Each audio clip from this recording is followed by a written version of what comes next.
Fiat 500 ile birlikte Torino'dayız. Bildiğiniz gibi Fiat'ın ikonik modeli olan 500, doğumunun üzerinden 50 yıl geçtikten sonra 2007 yılında yepyeni bir görünümle tekrar karşımıza çıktı. Aradan geçen 8 yılın sonunda hem içinde hem de dışında ufak tefek yeniliklere gidildi.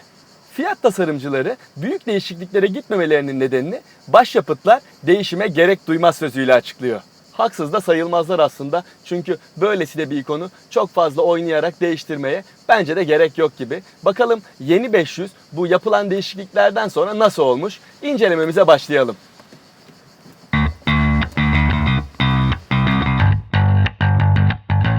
Tabii ki yenilenen 500 genel hatlarıyla eskisini büyük oranda andırıyor olsa da önden ve arkadan bakıldığında değişmiş olduğunu anlamamak imkansız. 500'ün alışılmış bıyığına yeni tamponda da yer verilmiş. Yeni mercekli farlar, 500'ün sıfırlarını andıran ledli gündüz farları ve yeni panjur 500'ün daha taze görünmesini sağlıyor. 500'ün sevimli formunun korunduğu profilinde herhangi bir değişiklik yok. Arkasındaki en belirgin değişiklik ise ortası gövde renginde olan ledli stop lambaları.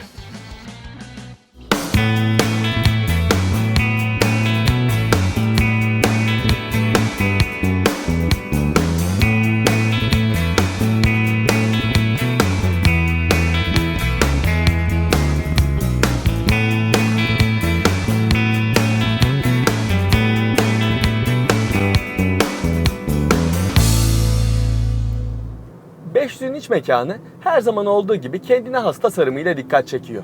Gövde renginin kullanıldığı çift renkli orta konsol otomobilin retro havasını vurguluyor.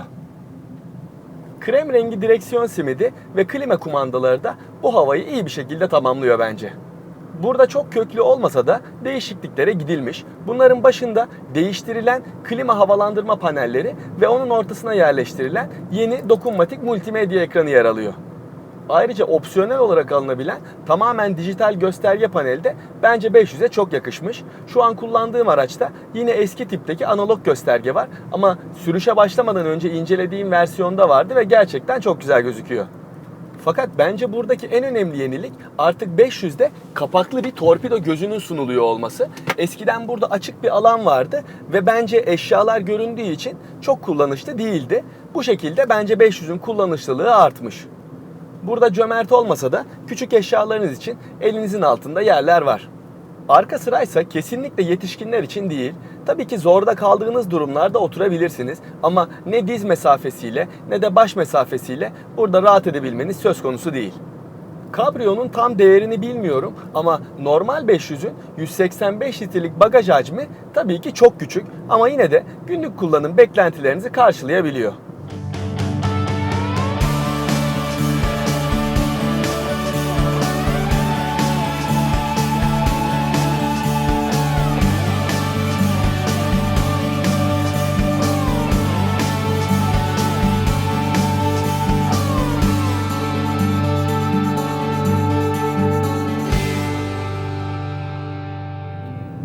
Gelelim 500'ün motorne ve sürüş özelliklerine.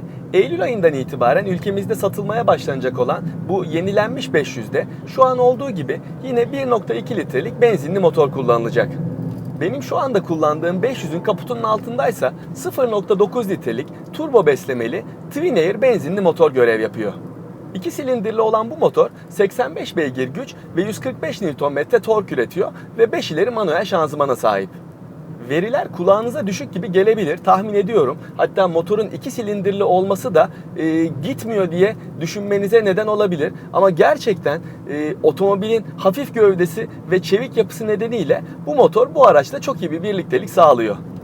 Özellikle ilk kalkış anlarında 2 silindirli olduğu için motor biraz düzensiz çalışıyormuş hissi veriyor. Ama ilerlemeye başladıktan sonra bunu hissetmiyorsunuz bile.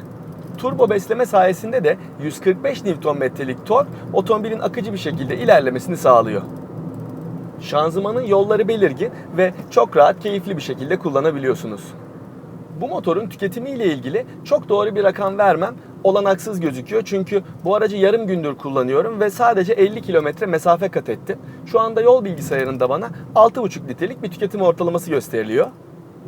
Ama tecrübelerime dayanarak bir yorum yapmam gerekirse, eğer sakin kullanan bir sürücüyseniz bu aracın yakıt tüketimi sizi pek üzmeyecektir. Ama performanslı kullanırsanız da turbo beslemeden dolayı yakıt tüketiminiz tabii ki artacaktır. Sürüş konforu konusundaysa tabii ki 500'den fazla bir şey beklememek lazım. Sonuçta 500 A segmentinde yer alıyor ve boyutları itibariyle de kendisinden yüksek bir konfor beklemek zaten doğru olmaz. Zaten boyutları itibariyle küçük bir otomobilin aks mesafesinin dar olduğunu ve süspansiyonlarının da sert olduğunu düşünürseniz zaten çok büyük bir konfor olmayacaktır. Ama ben Torino çevresinde kullandığım güzergahta, özellikle düzgün asfaltta konforunda herhangi bir eksiklik hissetmedim. Ama asfaltın bozulduğu alanlarda tabii ki süspansiyonlar biraz sesli çalışıyor ve konfor seviyesi de hissedilir derecede düşüyor. Fiat 500 özel bir araç. O yüzden satın alma aşamasında onu diğer modellerle kıyaslamamak lazım. Eğer tutkularıyla hareket eden ve 500'ü beğenen biriyseniz alırsınız. Yoksa almamak için çok fazla neden bulabileceğinizi söyleyebilirim. Ben şahsen 500'ün yüksek fiyatı nedeniyle ülkemizde pek şanslı olduğunu düşünmüyorum. Ama şunu da itiraf edeyim ki ne zaman İtalya'ya gelsem, ne zaman etrafımda rengarenk 500'leri görsem hepsine imrenerek ve sahip olma arzusuyla bakıyorum. Peki siz yeni 500 hakkında neler düşünüyorsunuz?